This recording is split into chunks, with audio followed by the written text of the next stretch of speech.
공직선거법 위반 재판 1심이요. 징역 1년에 집행유예가 2년이었어요. 벌금 100만 원을 훌쩍 넘은 유죄형이 선고가 됐던 것이죠. 그런데 공직선거법 재판 2심에서는요. 무죄가 선고가 됐습니다. 1, 2심이 완전히 다르잖아요.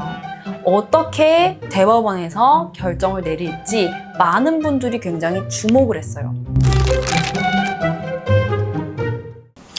안녕하세요. 이명진 변호사입니다. 변호사님, 요새 더불어민주당에서 조희대 대법원장에 대해서 탄핵을 진행한다는 얘기가 있던데요.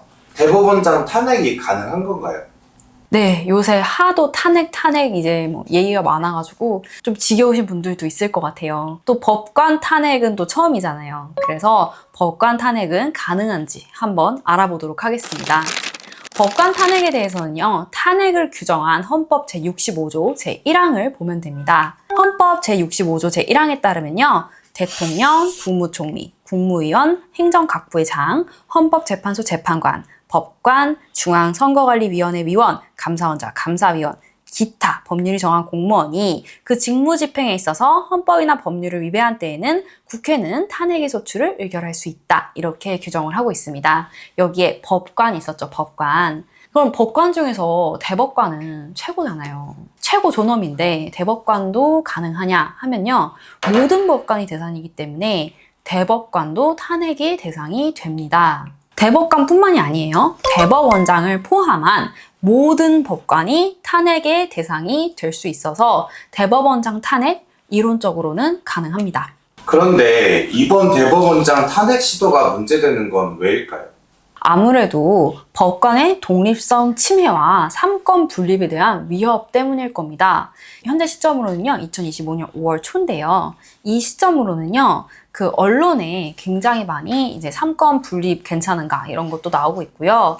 대한변호사협회의 전 회장 9명도요, 조희대 대법원장에 대한 청문회 개최 및 탄핵 추진에 대해서 반대하는 성명을 냈다고 합니다. 그럼 조희대 대법원장 탄핵 추진하고 삼권 분립하고 무슨 관계인가 하면요. 이재명 전 대표의 재판과 관련이 있습니다. 아시다시피 이재명 전 대표는요. 현재 여러 가지 혐의로 재판을 받고 있습니다. 굉장히 여러 가지가 있는데 위증교사 재판도 있고요. 공직선거법 위반도 있고요. 대장동도 있고요. 위례동 개발 관련도 있고요. 여러 가지로 재판을 받고 있는데 그 중에서 가장 이슈가 됐던 것이 공직선거법 위반 재판입니다. 우리나라 공직선거법에 따르면 100만 원 이상의 벌금형이 확정이 되면요. 피선거권을 상실하게 되어 있어요. 앞으로 이제 6.3 대선이잖아요. 6월 3일에 대선이 있는데 그 전까지 100만 원 이상의 형이 확정이 되면요. 이재명 대표는 더 이상 후보로 나갈 수가 없어요. 지금 솔직히 1위 후보잖아요. 그렇기 때문에 굉장히 초미의 관심사인 것이죠. 그리고 이 공직선거법 위반 재판은요. 그 결과가 1, 2심이 굉장히 많이 달랐습니다. 공직선거법 위반 재판 1심이요. 징역 1년에 집행유예가 2년이었어요. 벌금 100만 원을 훌쩍 넘은 유죄형이 선고가 됐던 것이죠. 그런데 공직선거법 재판 2심에서는요. 무죄가 선고가 됐습니다. 1, 2심이 완전히 다르잖아요. 어떻게 대법원에서 결정을 내릴지 많은 분들이 굉장히 주목을 했어요. 그런데 대법원이 사건 접수하고 한 달 만에 완전 초고속으로 유죄일 취지다 하면서 서울고등법원으로 파기환송을 한 겁니다. 그런데 이 대법원의 판결로 인해서요, 굉장히 여러 가지 혼란이 초래됐던 것이죠. 이재명 후보가 100만 원 이상이 확정이 되면은 더 이상 대통령 후보로서 직을 유지를 할 수가 없는데 대법원에서는 공직선거법 위반 유죄야 이렇게 나오니까 이 혼란이 지금 가중이 되고 있습니다. 민주당에서 조희대 대법원장에 대해서 탄핵 얘기가 나온 것은요. 바로 이재명 전 대표에 대한 유죄 판결이 나온 직후였다는 것이죠. 그렇기 때문에 여당 측에서는요. 이거는 사법부에 대한 독립의 침해이다. 사법부가 민주당의 마음에 들지 않는 재판을 했다는 이유로 이렇게 청문회에 나가거나 혹은 탄핵이 되어서는 안 된다라는 주장을 하고 있는 것입니다.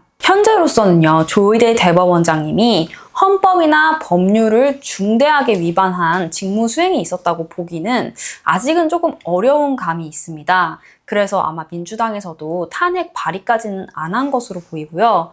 다만 초유의 대법원장 청문회가 진행될 예정이라고 해서 이 사건이 어떻게 돼야 될지는 좀 더 지켜봐야 될 것 같습니다.